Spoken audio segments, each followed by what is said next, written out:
West Denver. Sleep deprived and heavily caffeinated. All right, let's do this then. This is the Jeff and Bill Show. I don't agree with that. They don't always agree, but hey, at least they have coffee. Coffee. And each other. I love you, man. God help us. I want to bless him. We need all the help we can get. Now here's Jeff Hunt and Bill Thorpe.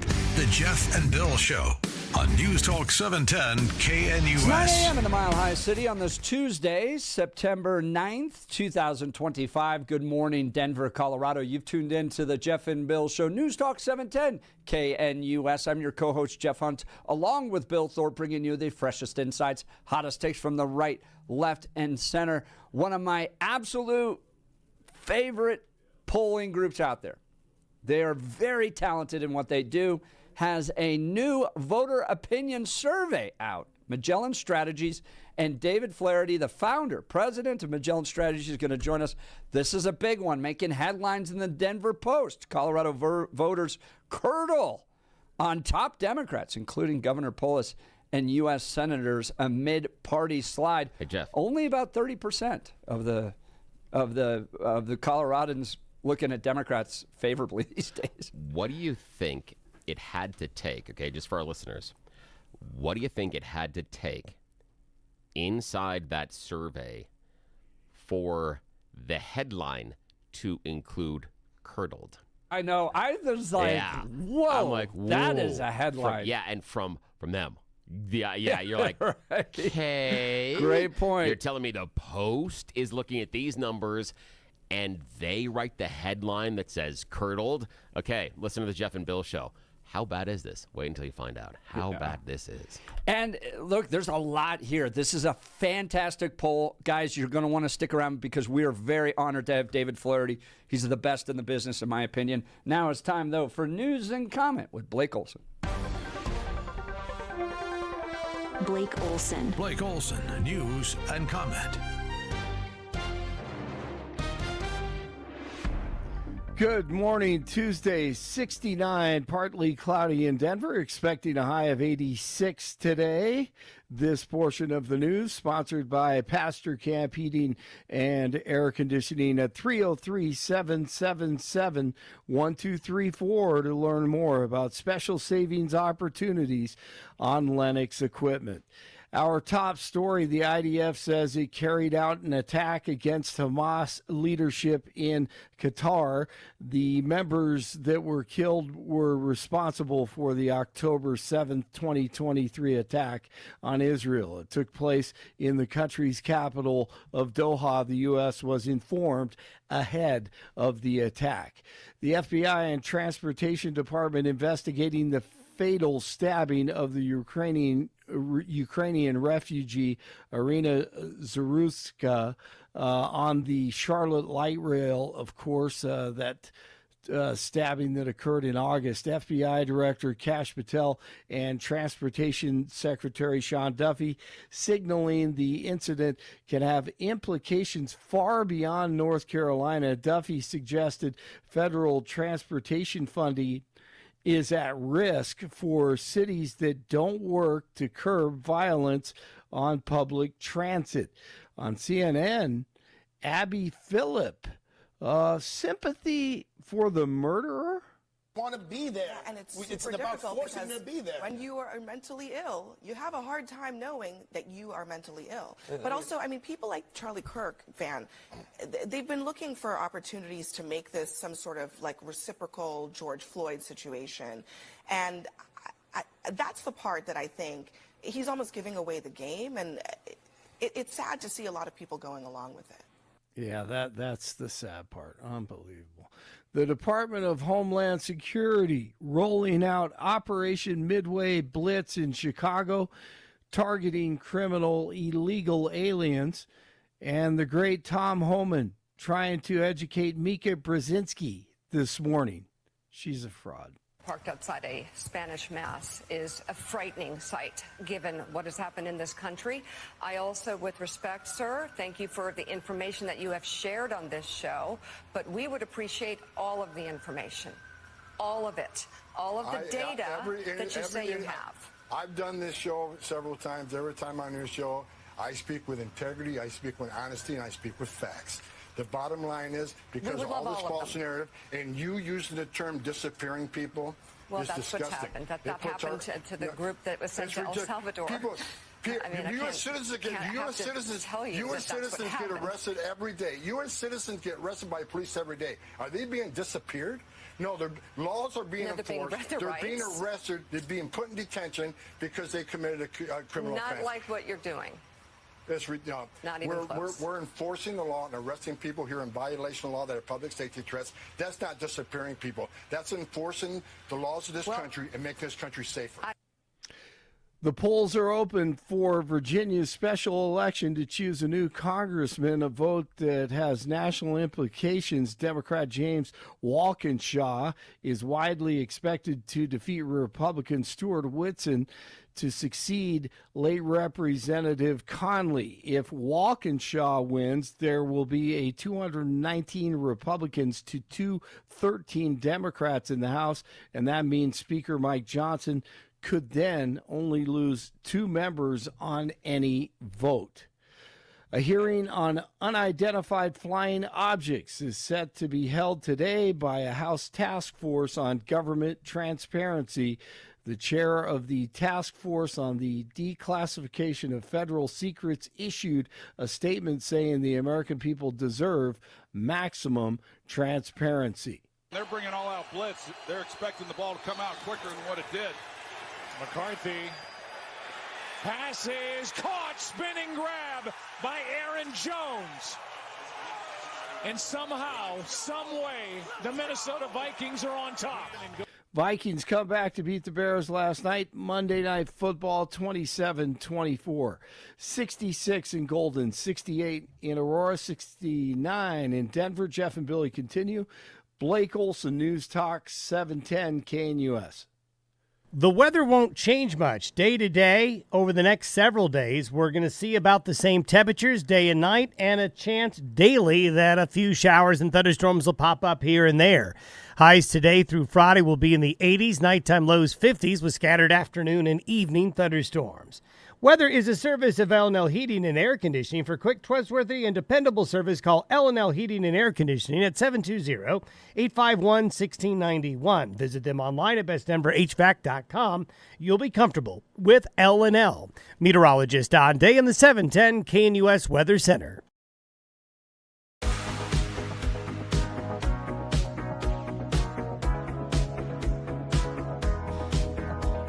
Welcome back to the Jeff and Bill Show. Magellan Strategies out with new findings of voter opinion surveys. They've asked questions to over 1,000 Colorado registered voters. Fascinating insights. Dave, I probably spent 2 hours diving through all the stuff yesterday. Incredible insight. People are always asking, where's Colorado? Where is it heading? And these types of polls give us a good temperature. Dave Flaherty, president, founder of Magellan Strategies, joins us now. Thanks so much for taking time to be on the program. Yes, thank you. No, happy to be here, Jeff and Bill. And thank you for the comments. You know, we get emails. People are like, who paid for this? What did you do? We do this on our own very often. And it's been, gosh, a good 3 or 4 years since we produced a poll like this. But with so much going on in our country with the new administration as well as here locally, we just, as natural pollsters in curiosity, wanted to do our own survey of measuring where public opinion is on so many things, because so many things are going on. And we just like to put all the data out there, left or right, center, have at it. That's what we measured. And it's a fascinating survey for where the state of Colorado is right now. I mean, let's talk about, you covered U.S. economy, cost of living. By the way, I have a link on my X account, x.com/Jeff Hunt, to all this. Donald Trump's job approval, the big, beautiful bill, federal department cuts, jobs, layoffs, Trump administration tariff policies, Supreme Court, Republican Party, Democrat Party, the governor, all of that's out there. So what are some of the key takeaways as you look out on the electorate of Colorado? What were some things that really stood out to you?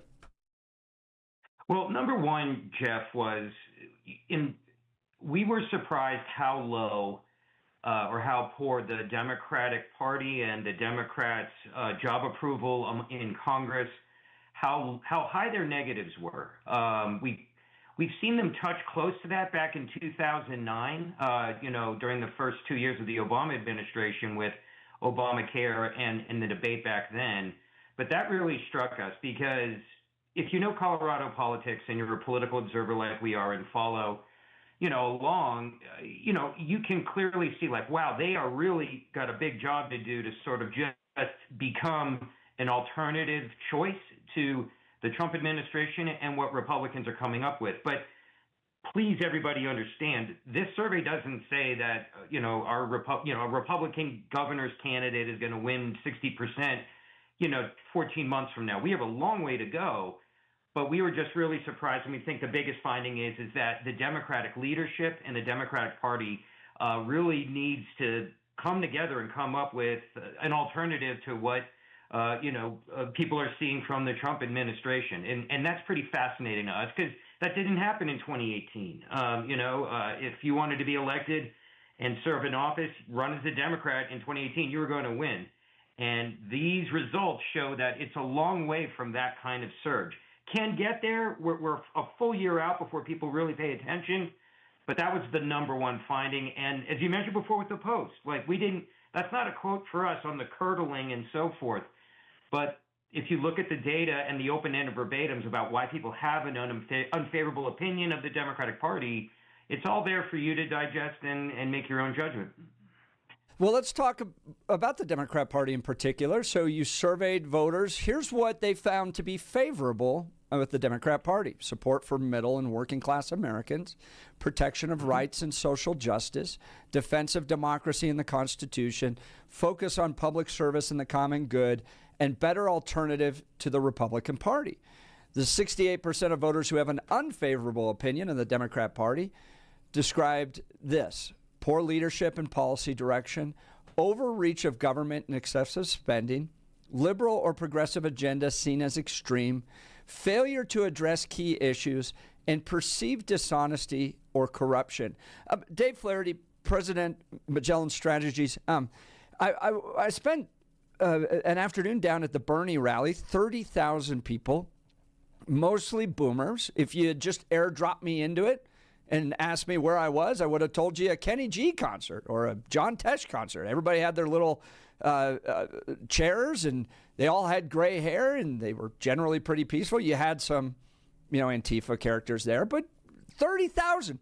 30,000. I mean, Dave, you and I have been around politics long enough. Mitt Romney pulled 9,000 into Red Rocks. So this was the biggest rally since Barack Obama in Mile High Stadium. And so I see the frustration with the Democrat Party, and I ask myself, is it because they believe that Democrats aren't doing enough to fight Trump, or do they believe that Democrats have gotten too extreme? What's your take? Well, here's the thing. If you look at the national figures that we measured, just an image rating on, and that's the question where we ask, do you have a favorable or unfavorable opinion? And we included former Vice President Kamala Harris. We included Governor Gavin Newsom of California, and we included, a representative, AOC. I do not want to disrespect her with not pronouncing her name correctly, but I think everybody knows who, she is from New York. And she's the one that had the best image rating. And understand, I'm not talking about among Democrats. I'm talking about that's a measurement. And understand, people, 50% of our survey was unaffiliated voters. It's not Democrats or Republicans. And she had the best one-to-one image rating. What we mean by that is about half the people have an unfavorable opinion of her and the other half have a favorable opinion.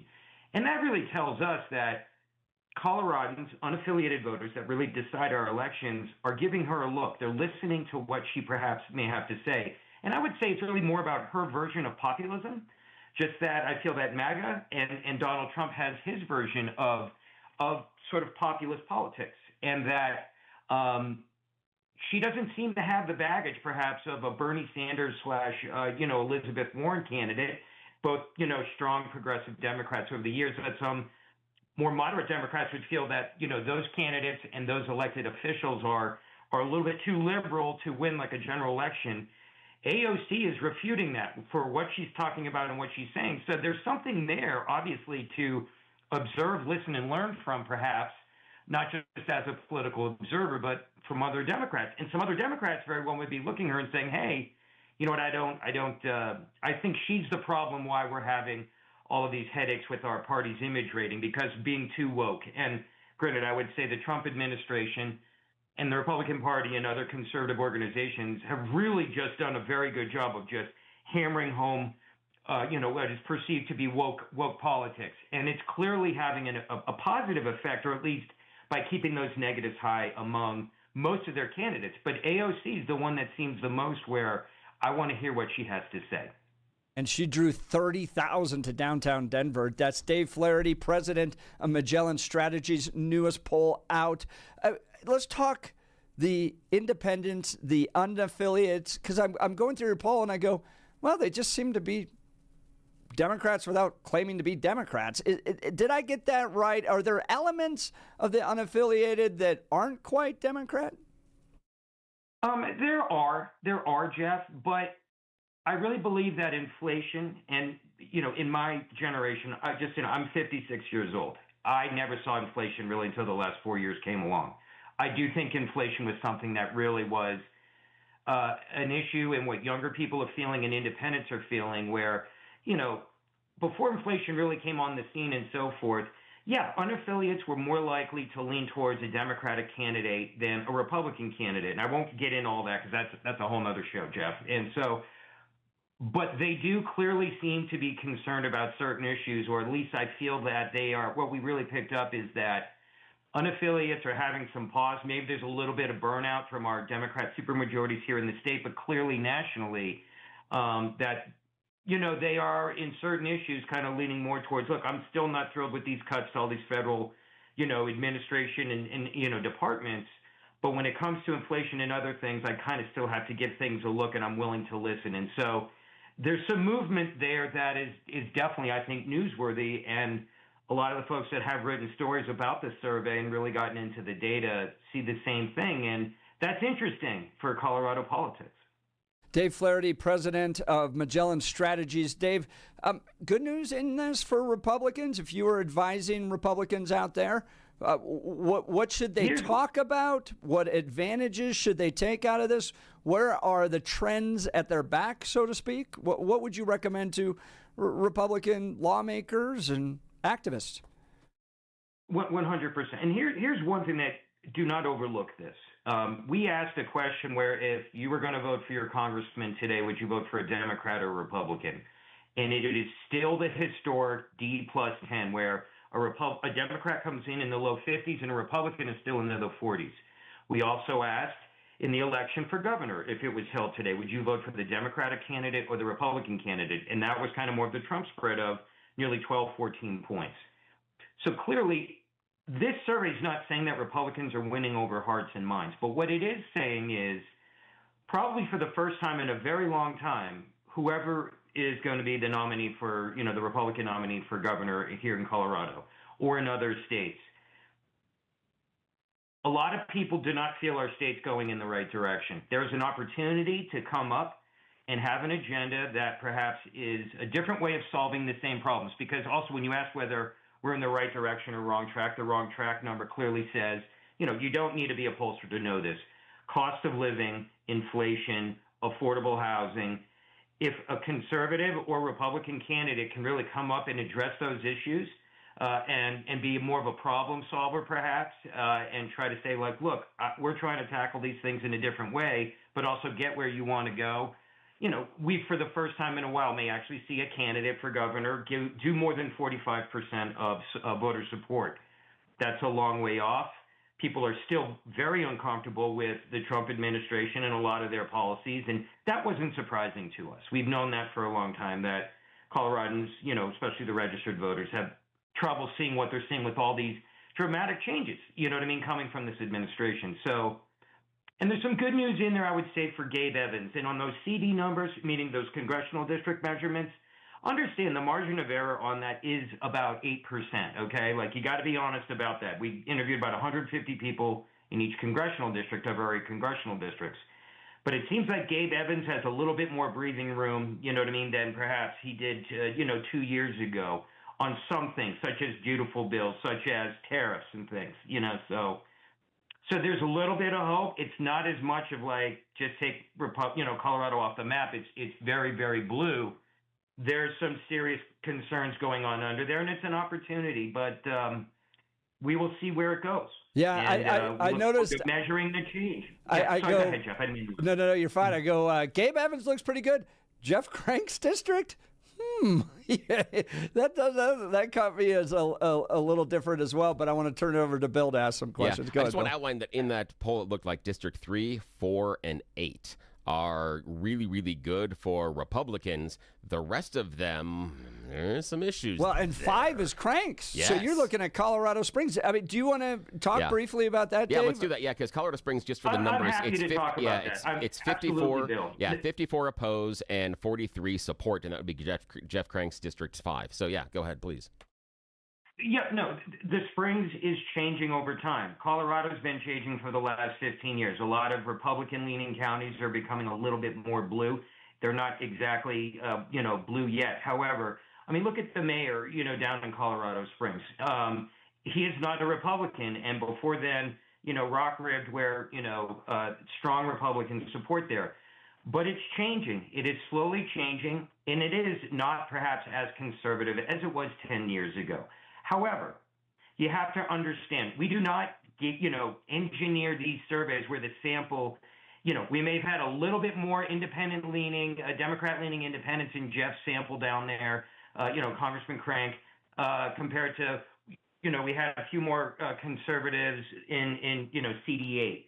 That will happen. There's always going to be some variance. So as a statistician and just understanding survey research, there may be a little bit more going on there, but I really do believe that, El Paso County's been changing. Colorado Springs has been changing slowly over time. I still think Jeff is in okay shape and that I don't anticipate him having a dogfight, but I understand, too, that some people are going to be like, CD5 looks a little bit more liberal or a little bit more center than you would expect. So that I just wanted to address that. In all honesty, that's how we go about our work. And, we don't engineer every single respondent. The data lands where it does beyond the statewide demographic, guardrails that we put up as we make sure that the sample is representative of the registration in Colorado by party, affiliation, age, etc. That voice is David Flaherty. He is the president of Magellan Strategies. They just released a new poll about how voters are feeling about the conditions in Colorado and kind of a look to larger things happening in the midterms. Yeah, that's how Jeff and Bill roll. We have the president of Magellan Strategies here. Hopefully, sir, this is the first of many conversations with you. I do appreciate your time. One of the things in here that I thought was very interesting, we touched on it earlier, it was the 68% unfavorable rating for the Democrats. Oddly, it's a mirror image for the Republicans.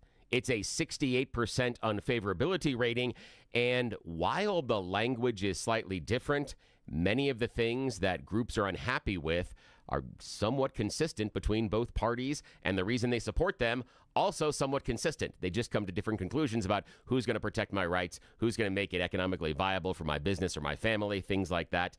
What can we draw from this survey, David Flaherty, president of Magellan Strategies, when both the Republicans and the Democrats got a 68% unapproval rating?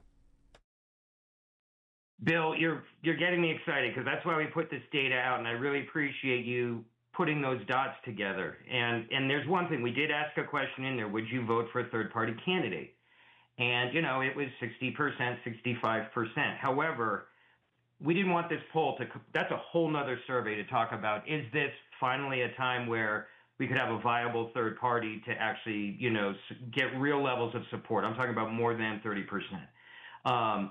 Clearly, voters are not happy where either party perhaps is in addressing these problems. And a lot of these problems are big. Like, you can't just turn around inflation overnight. You cannot just turn around affordable housing and the cost of living overnight, and I feel that there's a lot of pressure there, especially, too, among those younger voters on 18 to 34, where they have problems buying homes. They have problems getting their jobs off and running. They have problems, you know what I mean? I feel like they have a lot more challenges than an older Colorado voter, perhaps such as myself, middle-aged or older. But yeah, I'm not a big fan of what I've seen from like No Labels or some other these independent, kind of parties and so forth, where now's the time we're going to be the tiebreaker. We've seen that in the past, and it's just not the way to go about perhaps going there. But there is also a path there. You would assume the environment could not be any better for perhaps somebody to come through and say, hey, we have some different ideas, but you've got to be honest about where you stand on certain issues. So, and it's also so unfortunate, you know what I mean, in the sense of, can our political system meet the needs and the desires of our voters and our electorate? And right now, I would have to say right now, they're frustrated with both major political party options, but yet that's the environment, we all live in. And we're just going to keep watching and see and participate in our elections as we always do and see where it goes. Yeah, that's David Flaherty, president of Magellan Strategies. Yeah, I was very fascinated on that 60% could be persuaded to vote for a third-party candidate. And we do see some breaks with the younger kids. Got a question for you on that idea of a third-party candidate. Do you think it helps because that third-party candidate is unnamed? And what I mean by that is, and hopefully you'll get the reference, the Brewster's Millions example from the movie, where Richard Pryor has to spend a bunch of money. He runs for office, but wants everybody to vote for none of the above. Is this 60% possibly a Brewster's Millions type of situation where we just want none of the above? Well, if you've been around and for a long time, I don't know if you remember the former governor of Minnesota, Jesse Ventura. He's a former wrestler. I am a pro wrestling fanatic. I can tell you what he wore and what his tagline is. Absolutely. Absolutely, my man. Well, here's the thing, Bill. That's one of the rare examples where, yes, somebody with a different idea and said, hey, I'm that caught fire and was actually able to win the election and was governor for one term in the state of Minnesota. You're absolutely right. It's a generic measurement, but once you put in the candidate and you learn about the characteristics and the priorities of the candidate and what they really want to fight for and where they really stand, because I don't know if you remember years ago, gosh, maybe it was in 2012 where, we used to put out a lot of research on unaffiliated women, and a independent group tried to run 5 independent candidates in 5 Senate races, and they all bombed spectacularly. Because they were like, well, we're not going to tell you how we stand on things. We're going to be the tiebreaker. That does not work. People you're going to need to win. You're going to need win over some Democrats and Republicans and presumably a large plurality or majority of unaffiliates. And that doesn't work. You need to come out and say where you stand on tariffs, on right to life, on on inflation, on a lot of things. And I feel that until candidates reveal their true colors and get into that, you're absolutely right. I feel that support level perhaps may be a little bit high because you're always going to have something that's going to turn off a Democrat or Republican if you truly are, what I consider to be an independent, or I'm running down the middle. I'm a little conservative here on fiscal, but I'm liberal on social issues. But it's an excellent observation. We'll see. We'll see. But honestly, that's why we've only had really one success story in Jesse Ventura, but the environment looks pretty good for somebody to step in and perhaps provide, as they call it, a third way. Yeah, I mean, you got to love a governor that can look good wearing a feather boa. That's a unique skill set. Now, David Flaherty, president of Magellan Strategies, we talked about the younger voters, the younger demographic, kind of pushing back and being the most dissatisfied in certain areas economically in this poll. Based on what you've seen and the internal numbers, while they are dissatisfied, do you think they're upset enough to create a change in Colorado's voting structure? And basically, it comes down to the core question. Will they show up on the day we have to vote? Or, as in past generations, they may be angry, but they don't come out and actually click the little box. So we're not as concerned about that younger demographic. Are they potentially a game changer? What do your numbers tell you?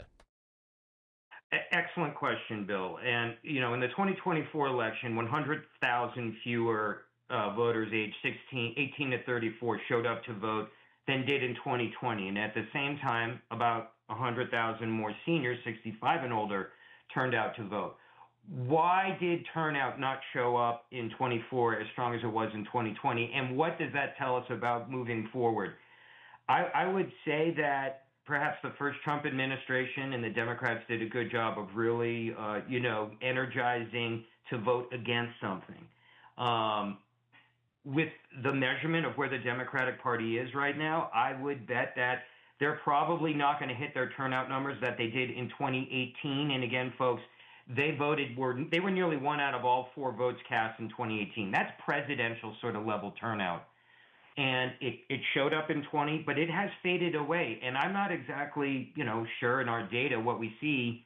Do they need a Barack Obama, type of leader to really hit both sides of the coin, where not only are you upset with the incumbent president, presumably President Trump, but you have a candidate that really gets you excited about their campaign and where it's going?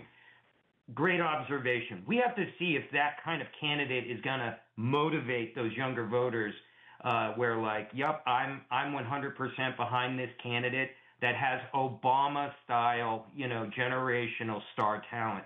And I don't know if that's going to happen. And that's why I feel like one of the biggest questions in Colorado politics is, are we going to have a repeat of 2018 where, like I mentioned, hey, any Democrat that ran pretty much won. It was a very big, first, midterm election, which is historic, where the incumbent president in his first term or her first term does not do well.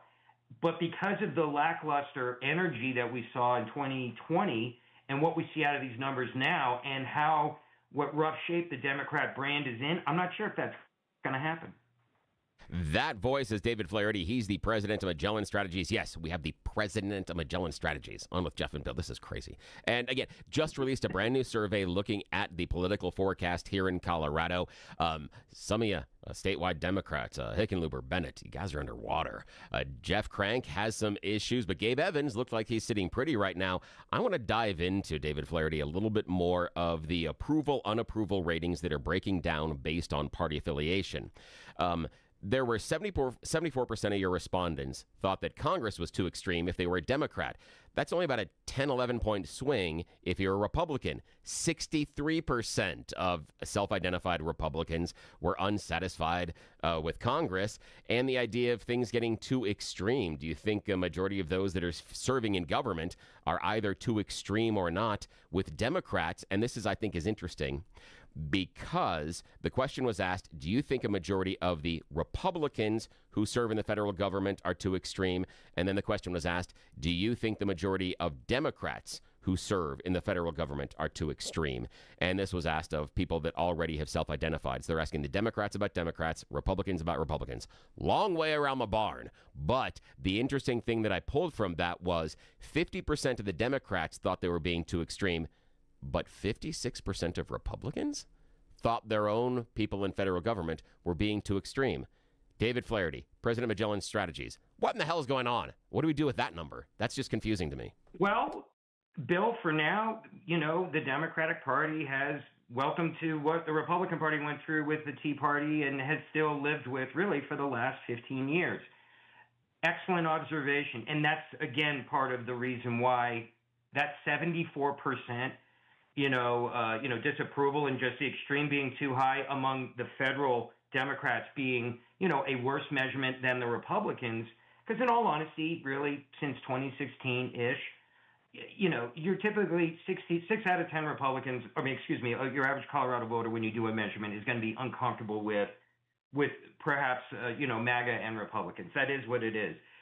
But you excellent observation there. And when you look inside the numbers, half of Democrats think their own party is too extreme. Those are older, moderate, down the middle of the road Democrats, perhaps, that do feel comfortable with, I'm not exactly going to say DEI or parts of that or what, I would consider that being older Democrats that, the incessant drumbeat from the Trump administration about we're against woke politics and woke things, whether it's crime on our streets, whether it's all these things, because these Democrats have, started all of this and it's their fault.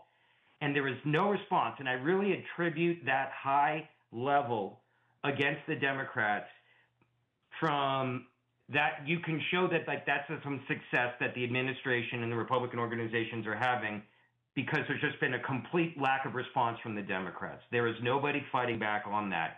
They really seem to be caught off on the wrong foot, if you will, with that. And they don't have a good answer, I feel. And that's what I believe is really why half the Democrats aren't happy with what's going on, half the with their own party, half the Republicans aren't happy with what's going on with their own party, and that very well could be immigration. It could be, alligator, et cetera, regarding ICE detentions. It could be tariffs, like the administration's really pushing a lot of boundaries, and there are perhaps old, more moderate Republicans that are like, I don't like where we're going with this economy. I don't think this is going to end up in a good place. But there's so much to measure there. And I know, like you said, that's a roundabout answer. But I think just to sum it up really quickly, the Democrats in Washington have not done a good job pushing back on how they're being completely defined by the Trump administration. And at the same time, in that Republican measurement, that's just probably a George W. Bush type of Republican that feels that, President Trump's pushing too many boundaries and going too far on just such an unbelievable overhaul in so many areas of our government and our way of life. That's David Flaherty with Magellan Strategies. Magellan Strategies provides public opinion polling and survey research for government, school districts, special districts, public policy groups. If you go to their website, MagellanStrategies.com, you'll see all the different clients that they serve. It's cities, counties, schools all across Colorado. They are the very best, in my opinion. And it's been an honor to have you on the show with us today, David Flaherty. Thank you for your time, sir. This has been a treat. Thank you so much for all the time.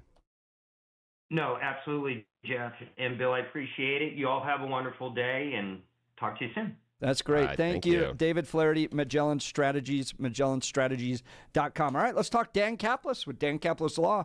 Dan suggests you should choose a lawyer who shares your values because who you choose to represent you in an injury case says a lot about you to everyone involved in the case. Dan Caplis is the son of a police officer. He's a former seminarian who's dedicated the last 40 years of his life to helping people who are hurt in serious motor vehicle crashes. Dan is believed to be the only lawyer in Colorado history to win 5 straight multi-million-dollar verdicts in Colorado crash cases. Dan is also believed to have won the largest truck crash verdict in Colorado history. Dan Caplis Law, the official law firm partner of the Denver Nuggets and the Colorado Avalanche. Dan Caplis Law is a serious firm for serious cases. Dan accepts righteous injury cases on a percentage fee basis so that he can represent good people from all walks of life without regard to ability to pay. So if you need Dan's help, give him a call, 303-770-5551. 303-770-5551 or hit dancaplisLaw.com. That's Dan, C-A-P-L-I-S Law.com. We'll continue with your phone calls and texts. You're listening to The Jeff and Bill Show. This is Denver's talk leader, News Talk 710 KNUS.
Welcome back to the Jeff and Bill Show. Great conversation with Dave Flaherty over at Magellan Strategies. So, Bill, I got to tell you the story.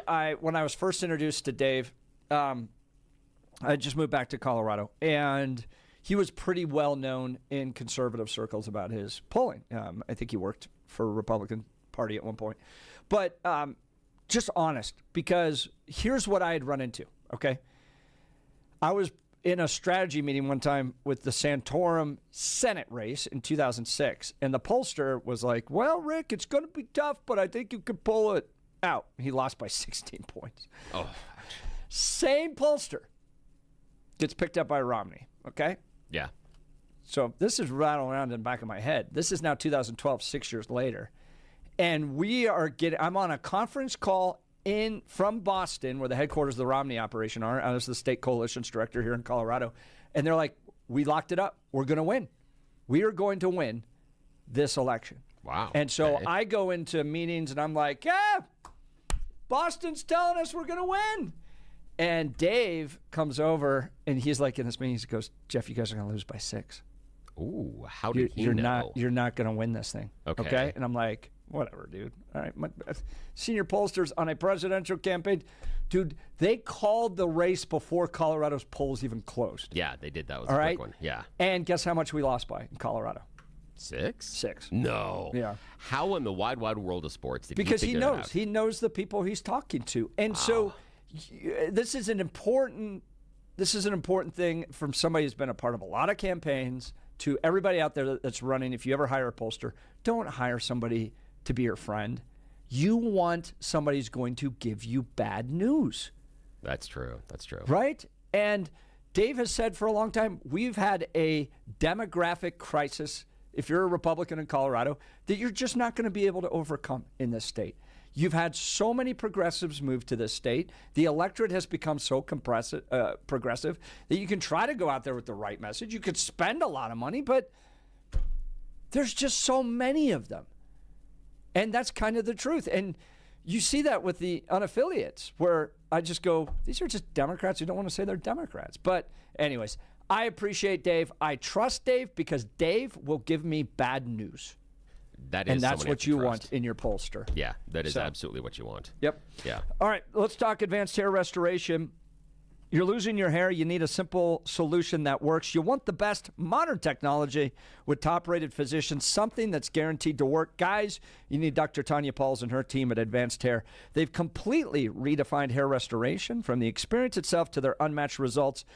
You got a receding hairline, bald spot, or thinning hair. Address them all with Advanced Hair's simple one-day treatment in a calm, relaxed environment with the most experienced professionals. Advanced Hair has performed tens of thousands of these breakthrough treatments, and get this, your own natural hair begins to regrow the very next day. No one in Denver can offer anything like the Advanced FUE found at Advanced Hair, and I highly recommend their team. It starts with your free consultation. Call 720-459-HAIR. If you qualify, you also get $250 off and 250 free hair grafts. Refine your hairline with the team that's redefined hair restoration. 720-459-HAIR or advancedhair.com. AdvancedHair.com. We'll continue. You're listening to The Jeff and Bill Show. This is Denver's talk leader, News Talk 710 KNUS.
Welcome back to the Jeff and Bill Show. Yes, lots of text messages correcting me on this. You just want someone to give you the news, not just the bad news. But I've just heard so many pollsters just lie to their clients. And part of it is that AI idea, because we've seen the idea that AI right now is changing how people, and we've even gotten people into like AI psychosis because it reinforces your delusions, because AI wants you to continue using that AI, and the pollster wants you to use them again. So by telling you, telling you your baby's they don't want to ugly, get fired in the middle of a contract. Yes, that's exactly it.